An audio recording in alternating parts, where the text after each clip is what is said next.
लाडक्या बहिणींना डिसेंबरचा हप्ता या महिनाअखेर मिळणार। हा हप्ता देण्याची प्रक्रिया आजपासून सुरू। पहिल्या हप्त्यात 12 लाखाहून अधिक महिला लाभार्थ्यांच्या खात्यामध्ये पैसे जमा व्हायला सुरुवात। पहिल्या टप्प्यात 2,35,00,000 लाडक्या बहिणींना 1,500 रुपये मिळणार, तर दुसऱ्या टप्प्यामध्ये आचारसंहितेमुळे छाननी रखडलेल्या 35 लाख महिलांचा निर्णय होणार। लाडक्या बहिणींना 1,500चा हप्ता आजपासून मिळणार असला तरी प्रतीक्षा 2100 रुपयांची। वाढत्या रकमेसाठी आर्थिक तरतूद कधी होणार याची उत्सुकता।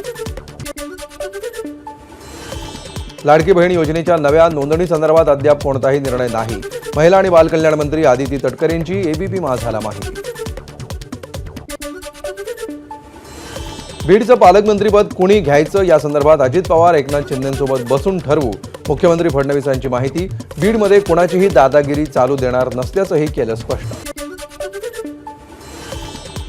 सोमनाथ सूर्यवंशी दलित होता म्हणून त्याची हत्या झाली, हा राहुल गांधींनी काढलेला निष्कर्ष पूर्णपणे चुकीचा। माजी मुख्यमंत्री अशोक चव्हाण यांची राहुल गांधींवर टीका। अमित शहा यांचा अर्धवट व्हिडिओ पोस्ट करून संसदेचा आणि जनतेचा वेळ वाया घालवल्याप्रकरणी काँग्रेसनं अगोदर माफी मागावी। काँग्रेसच्या आंदोलनावर फडणवीसांची प्रतिक्रिया। महाराष्ट्र देशातील कुठल्याही राज्यापेक्षा सुरक्षित राज्य। कुठलीही घटना घडल्यानंतर असं राजकारण करणं शोभत नाही। जाती जातीत विद्वेष निर्माण करायचा। सुप्रिया सुळेंच्या महाराष्ट्र सुरक्षित नसल्याच्या वक्तव्यावर फडणवीसांची प्रतिक्रिया। संतोष देशमुख हत्येप्रकरणी लवकरच एसआयटी स्थापन होईल, सुरेश धस यांची माहिती। हत्येचा वाल्मिक कराड प्रमुख सूत्रधार सुरेश धस यांचा आरोप। बीड सरपंच हत्येवरून सुरेश धस यांचा धनंजय मुंडेंवर हल्लाबोल। धनंजय मुंडे आधी असे नव्हते, काय होतास तू, काय झालास तू, धस यांचा खोचक टोला। बीड सरपंच हत्येप्रकरणी अंजली दमानी यांचे धनंजय मुंडेंवर गंभीर आरोप। धनंजय मुंडे आणि वाल्मिक कराड यांच्यातील व्यवहाराचे पुरावे एक्स पोस्ट करत शेअर। मुख्यमंत्र्यांनी किंवा अजितदादांनी बीड जिल्ह्याचं पालकत्व स्वीकारावं, सुरेश धस यांचं वक्तव्य। गेल्या वेळी पालकमंत्रीपद आणि मंत्रिपद भाड्याने दिलं होतं, धस यांचा खोचक टोला। महाराष्ट्राची परिस्थिती बिहारपेक्षा गंभीर, संजय राऊतांनी व्यक्त केली चिंता। देशमुखांच्या हत्येची जबाबदारी सरकारनंच घ्यायला हवी, राऊतांची मागणी। सुरेश धस यांनी संतोष देशमुख हत्याप्रकरणी अतिशय महत्त्वाचे मुद्दे अधिवेशनात मांडले, मात्र महाराष्ट्राची तुलना बिहारशी करणं चुकीचं, गिरीश महाजन यांचं वक्तव्य। भुजबळांना दूर केलं पण हत्येचा संशय असणाऱ्यांना मंत्रिमंडळातच ठेवलं। संतोष देशमुख हत्या प्रकरणातील संशयित व्यक्ती मंत्रिमंडळात, संजय राऊतांची सरकारवर टीका। मनोज जरांगे उद्या परभणी आणि मस्साजोगला जाणार। जरांगे परभणीमध्ये सूर्यवंशी कुटुंबियांची तर मस्साजोगमध्ये देशमुख कुटुंबियांची घेणार भेट। मंत्रिपदाची सूत्र स्वीकारताच उपमुख्यमंत्री अजित पवार ॲक्शन मोडवर। कर चोरी आणि कर गळती रोखण्याच्या कर्तव्यामध्ये हायगय खपवून घेतली जाणार नाही। उत्पादन शुल्क विभागाच्या अधिकाऱ्यांसोबत घेतलेल्या बैठकीमध्ये दादांच्या सूचना। जळगाव आणि नाशिक जिल्ह्याच्या पालकमंत्रीपदाबाबत माझा कोणताही आग्रह नाही, मंत्री गिरीश महाजनांची पालकमंत्रीपदाबाबत प्रतिक्रिया। मंत्री पंकजा मुंडे यांच्यासोबत बावनकुळे बंगल्यांची अदलाबदल करण्याची चर्चा। गोपीनाथ मुंडे हे मंत्री असताना रामटेक बंगल्यात वास्तव्याला होते, त्यामुळे रामटेक बंगला घेण्यास पंकजा मुंडेंची तयारी असल्याची सूत्रांची माहिती। 26 तारखेपासून उद्धव ठाकरे घेणार मुंबईतील पदाधिकाऱ्यांची बैठक। बैठकीमध्ये महानगरपालिकेच्या तयारीचा आढावा तसंच जानेवारी महिन्यामध्ये उद्धव ठाकरेंच्या शाखा भेटीचं नियोजन करण्यासंदर्भात देखील चर्चा होणार। सामाजिक न्यायमंत्री संजय शिरसाट ॲक्टिव्ह मोडवर। अचानक छत्रपती संभाजीनगरच्या शासकीय वसतिगृहाला दिली भेट। यावेळी वसतिगृहाची अवस्था बघून शिरसाट यांच्याकडून अधिकाऱ्यांची कान उघडली। घरची परिस्थिती बिकट असल्यामुळे याच मंत्रालयामध्ये कॅलेंडर आणि अगरबत्ती विकायचो, पण आता मंत्रालयामध्ये मंत्री म्हणून पदभार स्वीकारलाय। परिवहन मंत्री प्रताप सरनाईक यांनी व्यक्त केल्या भावना। निवडणुकीतील विजयानंतर झालेल्या कृतज्ञता सोहळ्यामध्ये कोपरगावचे आमदार आशुतोष काळे आणि त्यांच्या पत्नीनं धुतले कार्यकर्त्यांचे पाय। सलीम शेख यांनी आशुतोष काळे आमदार होत नाहीत तोपर्यंत पायात चप्पल न घालण्याची केली होती प्रतिज्ञा। अंडरवर्ल्ड डॉन दाऊद इब्राहिमचा भाऊ इक्बाल कासकरचा ठाण्यातील फ्लॅट ईडीकडून जप्त। मनी लॉन्ड्रिंग प्रकरणामध्ये जप्तीची कारवाई। इक्बाल कासकर आणि त्याच्या साथीदारांवर होते मनी लॉन्ड्रिंगचे आरोप।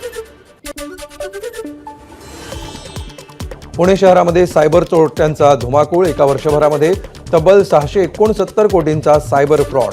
38,000 पुणेकरांनी नोंदवली तक्रार. शेअर बाजारातील गुंतवणूक आणि टास्कच्या आमिषासह विविध मार्गांनी फसवणूक. उल्हासनगरच्या व्हीनस चौकामध्ये मद्यधुंद कार चालकाची 9 जणांना धडक. 4 जण गंभीर जखमी. चालकाविरोधात विठ्ठलवाडी पोलीस ठाण्यामध्ये हिट अँड रनचा गुन्हा दाखल.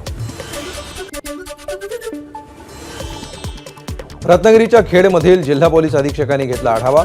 आतापर्यंत 3 आरोपींना ताब्यात घेण्यात आलेला आहे आणि अफवांवर विश्वास ठेवू नका असं आवाहन खेडमधील नागरिकांना केलं. अमरावतीच्या संत गाडगेबाबा विद्यापीठामध्ये बिबट्यानं केला कर्मचाऱ्यावर हल्ला. विद्यापीठामध्ये गेस्ट हाऊस परिसरातली घटना.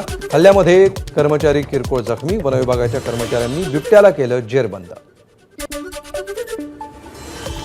अहिल्यानगर जिल्ह्यातील राजूरमध्ये डांगी जनावरांच्या प्रदर्शनांचं आणि स्पर्धेचं आयोजन. स्पर्धेमध्ये केळी रुमणवाडीच्या धोंडीबा बिन्नर यांचा बळू विजयी. तर डांगी जातीच्या जनावर खरेदीसाठी मोठी गर्दी. ज्या मंदिरामध्ये उत्पन्न दिसायला लागतं ते मंदिर सरकार ताब्यात घेतं.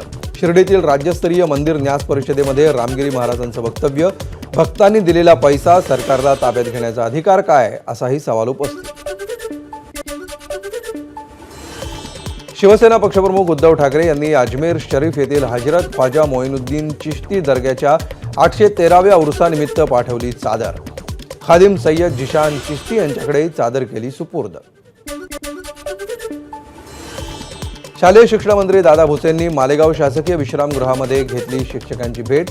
तालुक्यातील शिक्षकांच्या अडचणी जाणून घेत गुणवत्तापूर्ण शिक्षणासाठी प्रयत्न करण्याच्या भुसेंच्या सूचना. नाणार रिफायनरी समर्थक मुख्यमंत्री फडणवीसांची भेट घेणार. 2019 मध्ये रद्द झालेल्या ठिकाणी रिफायनरी करण्याची मागणी करणार. नाणारमध्ये रिफायनरी व्हावी यासाठी भाजपचे कोकणातले नेते आग्रही.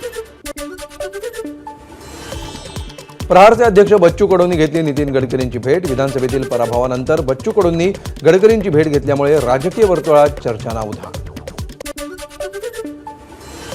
भंडारा गोंदियाच्या सीमेवर असलेल्या नवेगाव नागझिरा व्याघ्र प्रकल्पामध्ये जंगल सफारीसाठी पर्यटकांची गर्दी. वाघ, अस्वल आणि बिबट्याचं दर्शन होत असल्यामुळे पर्यटकांना भुरळ.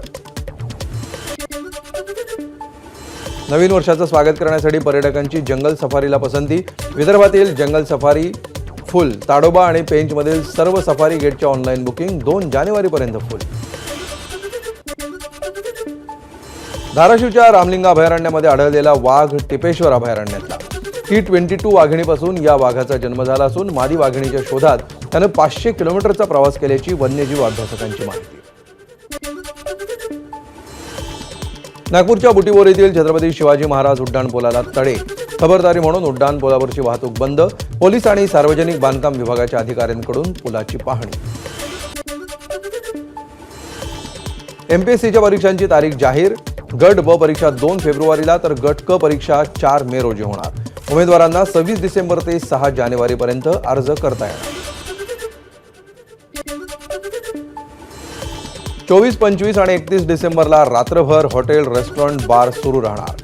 वाईन शॉप मध्यरात्री 1 वाजेपर्यंत तर परमिट रूम आणि ऑर्केस्ट्रा बार, बियर बार पहाटे 5 वाजेपर्यंत सुरू राहणार.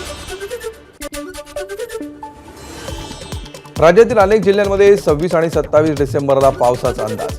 उत्तर, मध्य आणि पश्चिम महाराष्ट्रामध्ये पावसाची शक्यता. मराठवाडा, विदर्भातील अनेक जिल्ह्यांमध्ये पावसाचा अंदाज. ज्येष्ठ चित्रपट दिग्दर्शक श्याम बेनेगल यांच्या पार्थिवावर शासकीय इतमामात अंत्यसंस्कार. दादर स्मशानभूमीवर बेनेगल यांच्या पार्थिवावर अंत्यसंस्कार. सिनेसृष्टीतील दिग्गजांची उपस्थिती. सोलापूरमधील साक्षी सुराणा या विद्यार्थिनीला पंतप्रधानांचं पत्र. साक्षीनं परीक्षा पे चर्चा कार्यक्रमाचा फायदा झाल्याचं मोदींना पत्रातून कळवलं होतं. त्यानंतर पंतप्रधान मोदींनीही पत्र लिहित साक्षीला दिल्या शुभेच्छा. अभिनेता अल्लू अर्जुनची हैदराबाद पोलिसांनी केली चौकशी. पुष्पा 2च्या स्क्रीनिंग दरम्यान संध्या थिएटरमध्ये झालेल्या चेंगराचेंगरी प्रकरणी झाली चौकशी. चिक्कडपल्ली पोलीस ठाण्यामध्ये पोलिसांनी 4 तास केली अल्लू अर्जुनची चौकशी. जॉर्जियातील एक समलिंगी जोडप्याला दत्तक मुलांचं लैंगिक शोषण केल्याप्रकरणी 100 वर्षांच्या कारावासाची शिक्षा. आरोपींना कोणत्याही प्रकारचा पॅरोल मिळणार नसल्याचंही न्यायालयानं केलं स्पष्ट. विल्यम्स आणि झॅचरी झुलोक अशी दोघांची नावं. आंतरराष्ट्रीय ड्रग तस्कर सुनील यादवची लॉरेन्स बिश्नोई गँगनं गोळ्या घालून केली हत्या. अमेरिकेतील कॅलिफोर्नियामध्ये 2 दिवसांपूर्वी यादव यांची झाली हत्या. गोल्डी ब्रार आणि रोहित गोदारा यांनी सोशल मीडियावर स्वीकारली हत्येची जबाबदारी.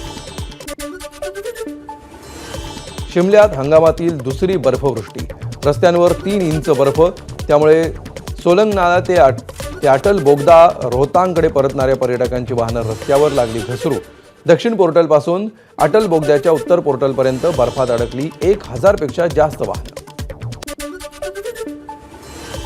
शाहरुख खानच्या आगामी किंग चित्रपटाचं दिग्दर्शन करणार सिद्धार्थ आनंद.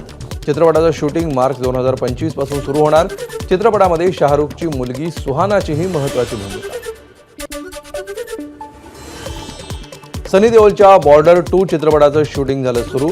टी सिरीजनं सोशल मीडियावर फोटो शेअर करत दिली माहिती. अनुराग सिंग दिग्दर्शित या चित्रपटामध्ये वरुण धवन, दिलजीत दोसांझ आणि आहान शेट्टी यांच्याही भूमिका. दिग्दर्शक आदित्य थर यांच्या नव्या धुरंधर चित्रपटाचं शूटिंग पूर्ण. सोशल मीडियावर दिली माहिती. चित्रपटामध्ये रणवीर सिंग, अक्षय खन्ना आणि आर माधवन तसंच अर्जुन रामपाल यांच्या मुख्य भूमिका. एबीपी माझा, उघडा डोळे बघा नीट.